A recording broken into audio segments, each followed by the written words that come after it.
My parents cut me off since I didn't meet their expectations. Now they're begging for money to help my sister. I'm 29 now, and my parents and I barely speak. Actually, they barely spoke to me at all for the past 7 years. The split happened right after I told them I wasn't going into a field they approved of. It wasn't because I was lazy or aimless, or whatever they like to say. It was because I just didn't care about the same things they did. To them, the only way to be someone was to go to an Ivy League, pick a big-name career, and make a lot of money doing something that would impress their friends. But that wasn't me. I wanted to be a graphic designer. I liked creating things, and I didn't care if that made me seem like a disappointment or a failure. That's what I told them when I was 21. And that's when they cut me off. No more financial support, no visits, no calls. I was basically erased from the family for not following their rules. My sister, Sue, was the opposite. She was the poster child for everything my parents wanted. She got into an Ivy League law program, graduated with top honors, landed a big job at a top firm, and eventually married a guy just as wealthy and ambitious as her.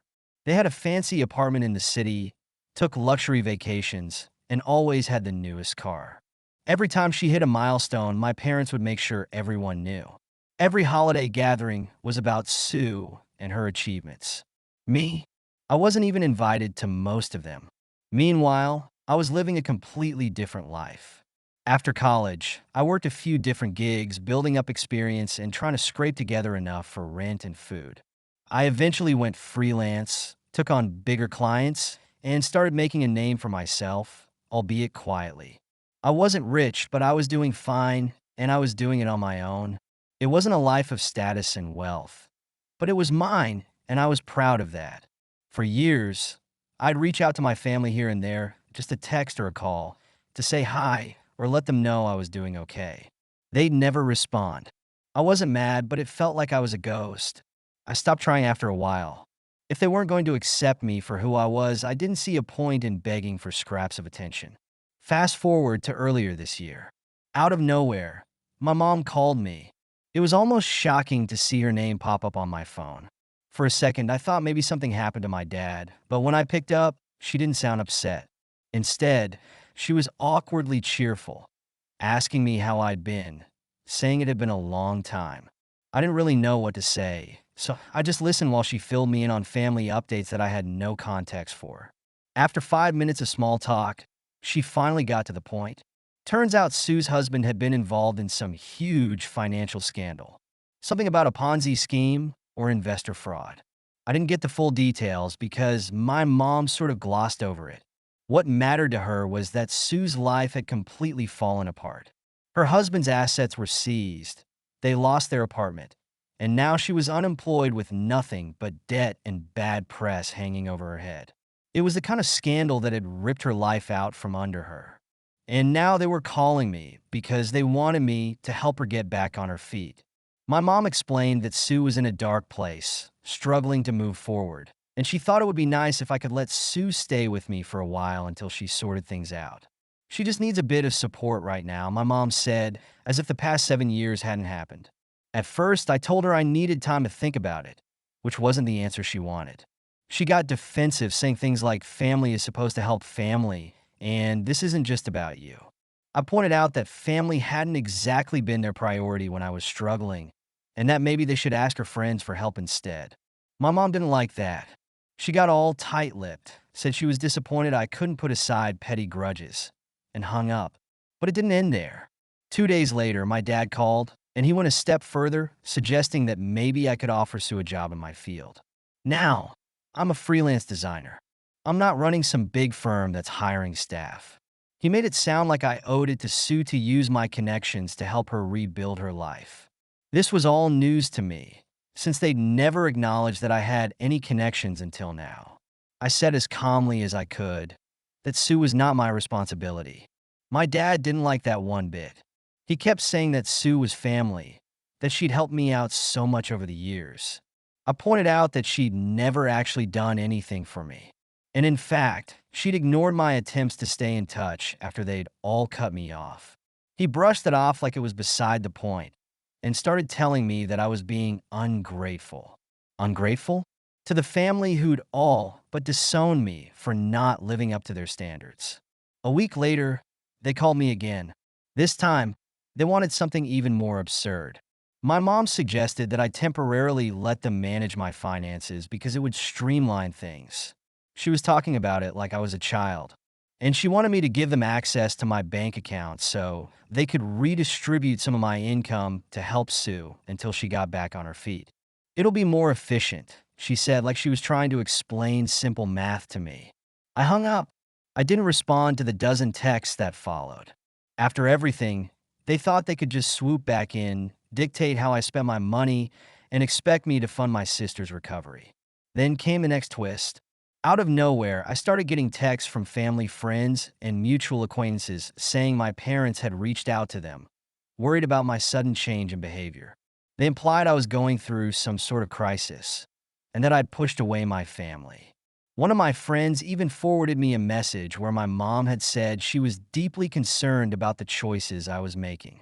The tone was as if I'd joined a cult or was spiraling out of control. It was such a bizarre, twisted version of reality.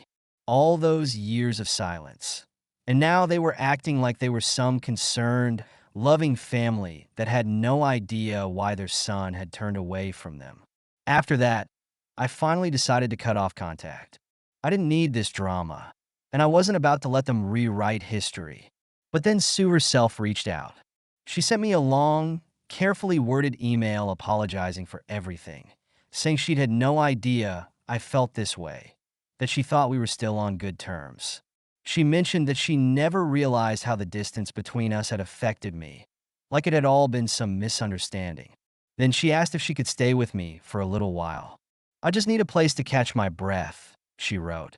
She made it sound simple, like we could just pick up where we left off, like she hadn't ignored my existence for years. It was surreal. I remembered how, for years, I'd been the one reaching out, trying to keep some sort of connection. I'd invited her to my graduation, texted her updates about my life, and tried to keep her in the loop. She'd never once replied. And now, suddenly, I was supposed to open my door and give her a place to catch her breath. I wrote back, saying that while I was sorry for what she was going through, I didn't think it was a good idea. I didn't see the point in pretending we were close, and I wasn't in a position to be her safety net. After that, things got quiet. I figured my parents had finally taken the hint, and I felt a huge weight lift off me. But then, just a week later, they pulled one final stunt. I got an invitation to what was supposedly a family dinner. It was my dad's idea, a blast attempt to fix things. For whatever reason, I decided to go. I guess a small part of me thought, maybe this time would be different. It wasn't. The second I walked in, I realized it wasn't a dinner. It was an ambush. The entire family was there, and they'd all decided it was time to set me straight. My dad led the charge, saying I'd let them down, and that it was time to stop holding grudges. They made me sound like some rebellious teenager who needed to be disciplined. When I tried to explain my side, they all acted like they had no idea what I was talking about. They brushed off every point I made. The years of silence, the fact that they'd cut me off, the way they'd ignored every milestone in my life. They were rewriting history right in front of me. Sue sat there, looking down at her hands, occasionally glancing up but never saying a word. She had this expression like she was somehow the victim in all this. My mom was on the verge of tears, talking about how heartbroken she was that the family had drifted apart, saying things like, "This isn't what I wanted for us." Then came the kicker. My dad, in his usual calm and authoritative voice, said, "You need to grow up and realize that family means sacrifices."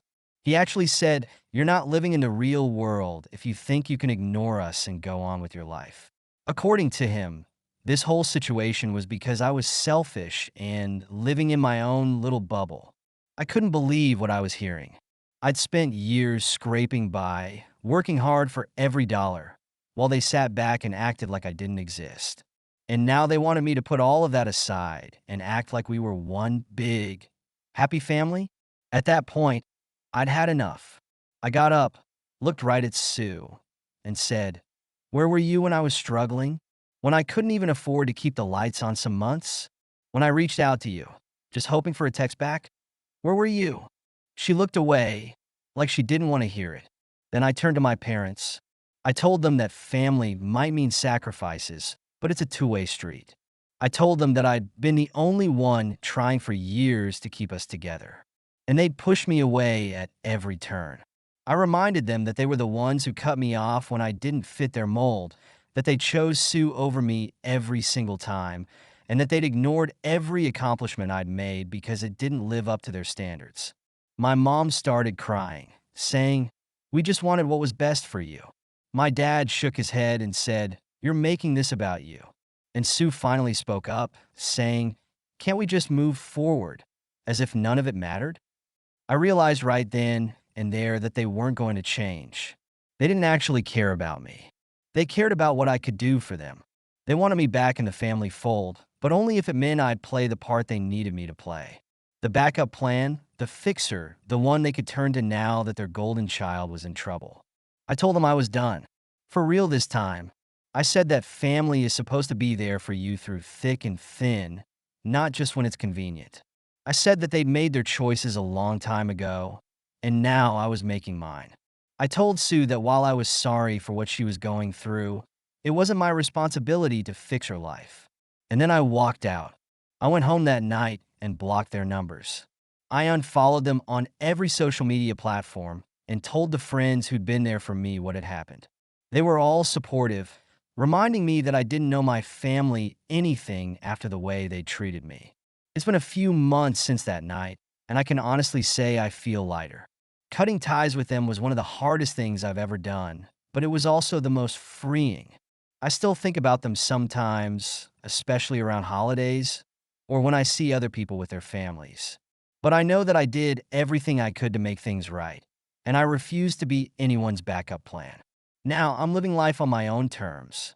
I'm building a career surrounded by people who actually care about me for who I am, not for what I can do for them. And while part of me will always wish things had been different with my family, I know I made the right choice. I don't know if they'll ever reach out again, and honestly, I don't care. I'm finally done trying to be someone they can accept, and I'm done sacrificing my own happiness to play a part in their lives. This time, I'm putting myself first, and it feels good. Thank you so much for listening to my story. If you have any thoughts, I'd love to hear them, so please leave a comment. Don't forget to like and subscribe if you want more stories like this one.